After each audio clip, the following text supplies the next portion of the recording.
Silent night, holy night, all is calm, all is bright, round yon virgin mother and child, holy infants of splendor and light, sleep in heavenly peace,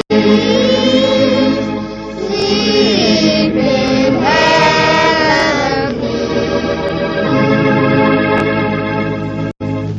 Hi, this is Taves KC Khoury. We're back on this New Year's Eve podathon. This time, it's going to be a little bit strange because we're recording this at 11 o'clock p.m. just in time for the new freaking year. And, well, I thought we'd have a little bit of fun with this one because the last few were serious. So I thought we could have a little bit of fun with this. But first things first, how are you, sir? Not too shabby. That's good. Blues has been flowing fairly well tonight. Yeah. So I'd say we're all in the spirit of things, so to speak. By this point, so... And we get up from time to time just to make another anyhow. Yes, another grab at the old booze cabinet. Yeah. Yep. Yeah, well, I figured we could start off by saying, since this is the new year, New Year's Eve of 2011 going to 2012, I thought we could try to share any resolutions that we may have. Resolutions. I usually don't think about those too soon. Try to make a wish at New Year's, but no, I don't think about resolutions too soon. Excuse me. Well, yeah, but I mean, yeah, people typically come up with resolutions over the years and then break them. So, are there any that you'd like to break this year?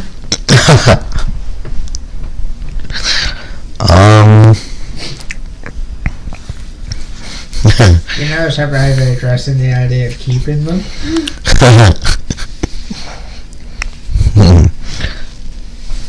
And none of the usual crazy ones, right? Well, preferably not, but it's up to you. After all, these are ones that you presumably try to keep, but possibly.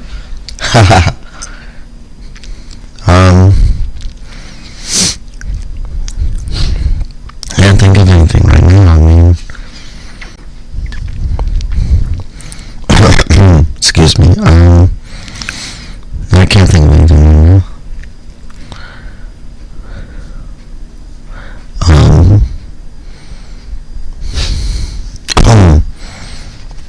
Okay, well, how about me? Is that what you're what you can't see if you're listening to this our podcast is Casey just quietly turns his head and be like, how about you, asshole? Since you turn the tables on me. Basically, my only New Year's resolution, believe it or not, this is going against everything that everybody knows about me, but my only New Year's resolution is to watch less movies. I say that purely on the grounds that there are less movies that I am interested in that are coming out this year, so I don't think that it's going to be that hard to keep. You know, I aim lower than I can make it.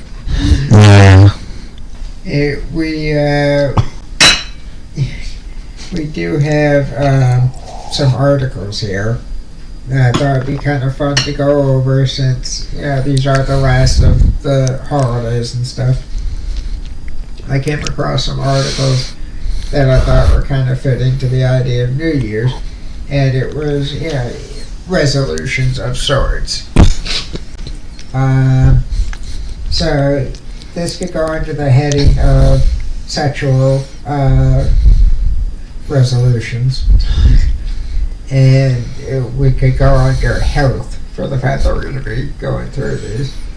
But the first article comes from India Today. In today. .in/story/ his biggest sex secrets. HTML. So this is some numbers, but that's okay. This is by Mina Azodi, and Azodi is Azodi, and it's his biggest sex secrets. The only thoughts occupying your guy's brain during sex should be how amazing it is and how lucky he is to be with you. But according to a new Cosmo poll, the supposedly cockier gender has a lot of anxiety in bed, not that they'd admit it. Every guy has bedroom hang-ups, but chances are he'd rather watch a Twilight marathon than share them with you. It's a pride thing, says Ian Kerner, your PhD. They don't want to doubt their skills, and they also aren't used to talking about it, whereas women discuss their insecurities with their friends. Cosmo asked more than 1,000 men to confess the stuff they worry about and compiled a list of their top answers. So 65% worry about, this feels too good, or premature ejaculation.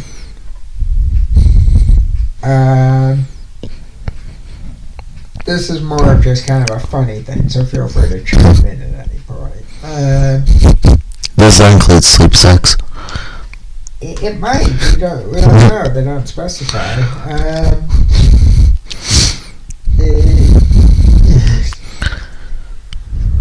Now I know that about 6 or 7 goes right into my mind. What do you mean sleep sex? Sleep sex, I mean, unfortunately, just like with sleepwalking, you don't remember doing it. That kind of sleep sex. I thought you meant like somebody like dead at night, sleepy, and all of a sudden, there it is. But it's your question. Again, I don't know. It might. But anyway, it says that whether it's after 1 minute or after 15, if a man climaxes too early, it shakes his confidence and makes him feel out of control. This kind of pressure can ruin the moment for a guy, and you too, since it screws with his ability to focus on your needs, is the parenthetical statement on that. You can ease some of the stress by looking for clues that he's struggling to restrain himself. A tense jaw, clenched muscles, and short, rapid breathing are all signs. If you notice these, switch to a position that gives less stimulation, like go on top. You can also take a mini break between positions and touch each other in sensual spots, like the neck or the ear. I'm so glad I found it. I had no idea what to do before I read that.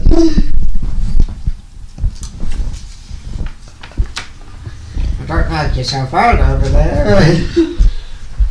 Yeah, that's funny. Because it says you. Yeah. Would you like me to slow down? Are you taking notes?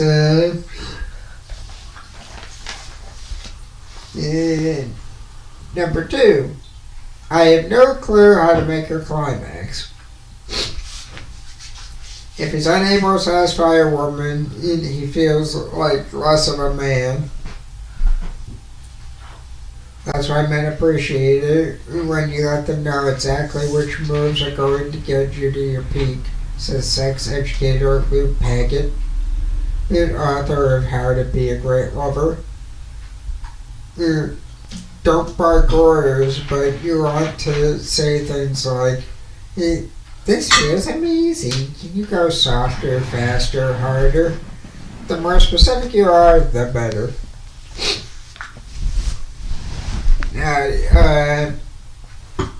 It says to really reinforce it in his mind, think of a nickname for the move that triggers your O. If you like direct pulsing contact, tell him after sex, I love when you do the doorbell. The doorbell, really?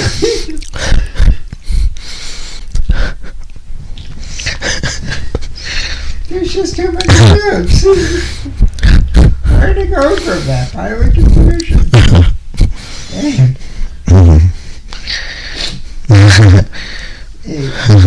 We don't know how John know. Yeah, right. And the next thing the guy's right about was number 3 is, whoa, when did you get pregnant? Here's an offer concept. The pillar. If you're on it, tell them about it. No shit, really? You think that might relieve a little anxiety? Or do you think that might cause stupid people to go, I'm safe, nothing can possibly happen?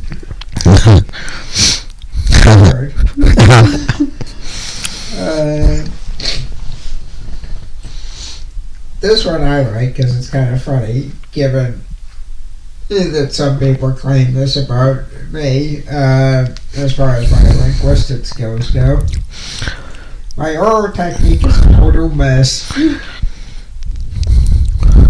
This is number 4. My oral technique is a total mess. Again, the key to helping 45% of men who freak over this issue is to be specific. That's what it all boils down to, people being specific. Can't get much more specific than that. 5. If I tell her my fantasy, she'll think I'm a freak. No shit. You're getting that idea. It sounds vaguely familiar. Right. Nice. Very nice. And this appears in 44% of the people who partook in this survey, so you are not alone in that. I mean, whoever you're referring to is not alone.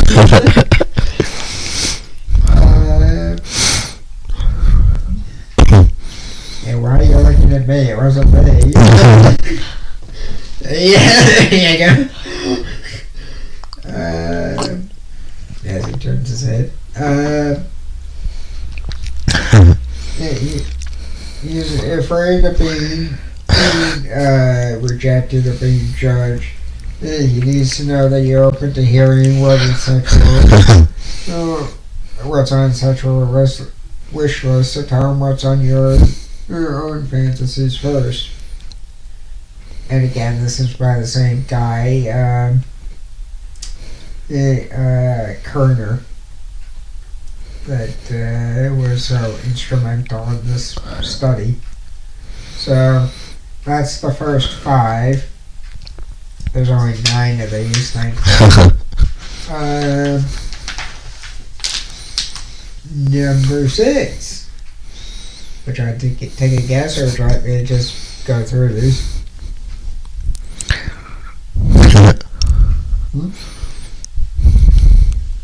What do you think number 6 is? I don't know. She thinks going down on me is gross. Can somebody get Dr. Drew on the line and Dr. Ruth and have them debate this out? It says